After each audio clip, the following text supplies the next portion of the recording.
The funeral that should have been silent. The church was filled with a heavy silence. Not the peaceful kind, but the kind that presses down on your chest and makes it hard to breathe. Rows of wooden benches stretched from the entrance to the altar. Every seat was occupied. Black coats, dark dresses, bowed heads. Some people stared at the floor. Others stared at the coffin, unable to look away. At the front of the church lay a polished mahogany coffin, closed and surrounded by white lilies. Inside it rested Daniel Carter, a 34-year-old father who had died suddenly 3 days earlier. No warning, no goodbye, no explanation that made sense. The official cause of death was listed as cardiac arrest. But those who knew Daniel whispered something else. He was healthy. He never complained. He was laughing the night before. Standing beside the coffin was a small girl in a black dress. Her name was Emily Carter. She was only 6 years old. Her feet barely touched the floor. Her tiny fingers clutched a worn-out stuffed rabbit, the same one her father had given her on her last birthday. Emily did not cry. Not once. While others sobbed quietly, Emily stared at the coffin with an expression no child should ever have to wear. Confusion, waiting, hope. Her mother, Laura Carter, knelt beside her, whispering gently. "Sweetheart, Daddy is sleeping now." Emily shook her head. "No, Mommy," she said softly. "Daddy promised he wouldn't sleep without saying goodnight." Laura froze. She forced a weak smile, brushing Emily's hair back. "He didn't mean it like that, baby." But Emily kept staring at the coffin, as if she expected it to answer her back. A death that left questions. Daniel Carter was not a man with enemies. He worked as a high school history teacher. He loved old books, Sunday pancakes, and fixing broken toys even when he didn't know how. More than anything, he loved his daughter. Neighbors remembered seeing Daniel and Emily walking hand in hand every evening. She was his shadow, one neighbor said. Wherever Daniel went, Emily followed. So when Daniel collapsed in his living room late one night, it shocked everyone. Laura had been in the kitchen when she heard the sound. A dull thud. She ran in and found Daniel on the floor, eyes half open, lips slightly blue. Paramedics arrived quickly. But they were already too late. The doctors said his heart simply stopped.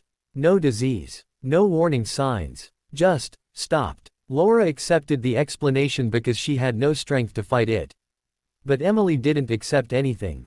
"She keeps asking when Daddy is coming home," Laura told her sister. "She doesn't believe me." And maybe, deep down, Emily knew something was wrong. The moment no one expected. The funeral service moved slowly. The priest spoke about heaven. About peace. About rest. Most adults nodded quietly. Emily didn't listen. Her eyes stayed locked on the coffin. Finally, the priest announced, "We will now allow the family to say their final goodbyes." Laura hesitated. She had planned to keep the coffin closed. She didn't want Emily to see her father like that. But Emily stepped forward on her own. "Please," she whispered. "I need to hug Daddy." A murmur rippled through the church. Some guests exchanged nervous glances. Laura's heart pounded. She knelt in front of Emily. "Sweetheart, Daddy can't hug you back." "I know," Emily replied. "But he's scared. He doesn't like being alone." Those words sent chills through Laura's spine. Still, under the weight of so many eyes, and the desperation in her daughter's voice, Laura nodded. The funeral director stepped forward. Slowly, carefully, he opened the coffin. Face to face with the dead, Daniel lay perfectly still. His skin was pale, almost wax-like. His hands were folded neatly over his chest. For a moment, no one breathed. Emily took a step closer. Then another. She reached up on her tiptoes and wrapped her tiny arms around her father's chest. Her cheek rested against him. The church was silent. Some people began to cry. Others looked away. Then Emily whispered something, very softly. Too softly for most to hear. But the people closest to the coffin heard it clearly. "Daddy," she said, "you can stop pretending now." A few people frowned. Pretending. Emily tightened her hug. And that's when it happened. The scream. At first, it was subtle. A sound, barely louder than a breath. Then Emily suddenly pulled back. Her eyes widened. Her mouth opened. And she screamed. A raw, piercing scream that echoed off the church walls. People jumped to their feet. "What happened? Is she okay? Someone help her." Emily pointed at the coffin, shaking violently. "He moved." She cried. "Daddy moved." Gasps filled the room. The funeral director rushed forward. That's impossible, he said automatically. But then, a woman in the front row screamed. The priest stumbled backward, because Daniel's fingers twitched, just slightly, but enough for everyone to see. Panic erupts. The church exploded into chaos. People shouted. Some ran toward the exits. Others pulled out their phones, trembling. Laura collapsed to her knees. No, this isn't real, she whispered. The funeral director stood frozen, his face drained of color. Then Daniel's chest rose. Once, twice. A deep, unnatural gasp escaped his lips. Emily ran back to him. I knew it, she cried. I knew Daddy wasn't sleeping. But something was wrong, very wrong. Daniel's eyes opened, and they were not the same eyes Emily remembered. They were wide, terrified, as if he had just woken up from a nightmare he couldn't escape. The truth that should have stayed buried. For a moment, no one moved. Daniel Carter was breathing, the man who had been declared dead. The man who had been prepared for burial. The man lying in a coffin in front of hundreds of witnesses. Breathing. The sound was wrong, wet, strained, like air being dragged through rusted metal. Laura screamed. Doctors in the crowd rushed forward. Someone shouted to call an ambulance. Others backed away, their faces white with terror. Emily didn't move. She stood at the edge of the coffin, staring at her father's face with wide, unblinking eyes. Daddy, she whispered. Daniel tried to speak. Only a broken sound escaped his throat. His fingers curled weakly. Then his body went still. Again. Rushed to the hospital. Sirens screamed through the streets as Daniel was rushed to the nearest hospital. No one knew what to call it. A miracle. A mistake. Something else entirely. Doctors worked frantically. His heart had stopped again, this time for almost 4 minutes, before they brought him back. Barely. Laura sat in the hallway, shaking, Emily asleep on her lap. How could this happen? Laura asked the doctor when he finally approached. The doctor hesitated. His eyes darted toward the door. Mrs. Carter, he said quietly, your husband was never supposed to wake up. Laura felt cold spread through her chest. What do you mean? The doctor lowered his voice. Daniel Carter was declared dead based on incomplete testing. Laura stood up. Incomplete, she repeated. You buried him alive. The doctor swallowed. There was pressure, he admitted. Orders from above. The file that shouldn't exist. Late that night, while Daniel lay unconscious in intensive care, Laura was approached by a nurse.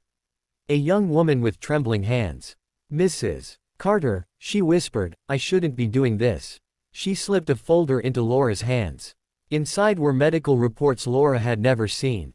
Heart rate fluctuations. Brain activity readings. A note stamped do not disclose to family. At the bottom was a signature. Not the hospital's, but a private medical research group.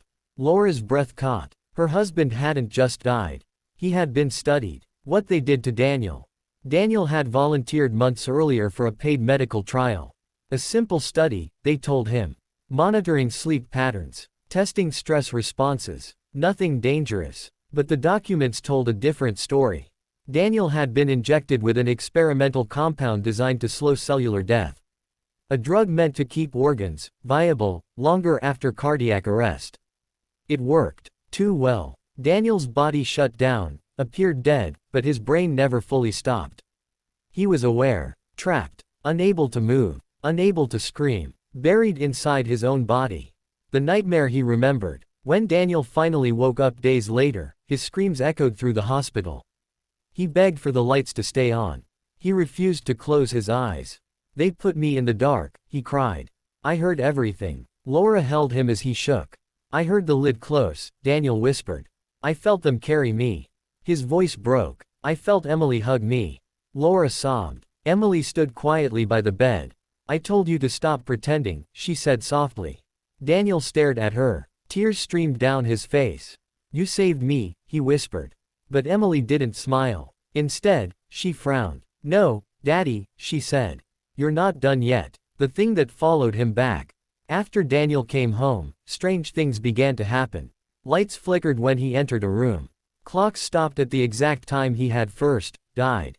And every night, at exactly 3:17 a.m., Daniel woke up screaming. He said he wasn't dreaming. He said he was remembering.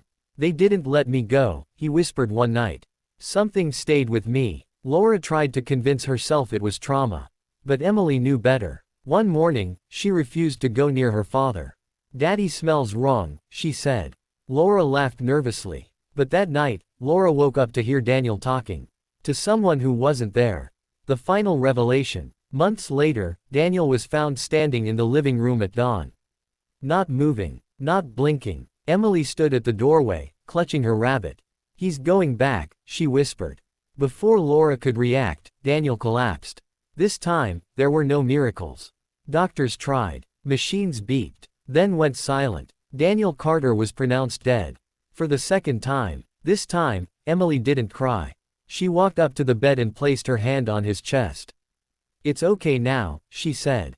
"You can rest." It stayed behind. Laura didn't understand. Until she felt it. A sudden warmth. A lightness in the room. As if something heavy had finally left.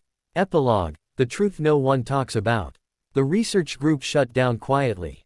No arrests were made. No apologies given. Emily grew up. She never attended another funeral. When asked why, she always said the same thing.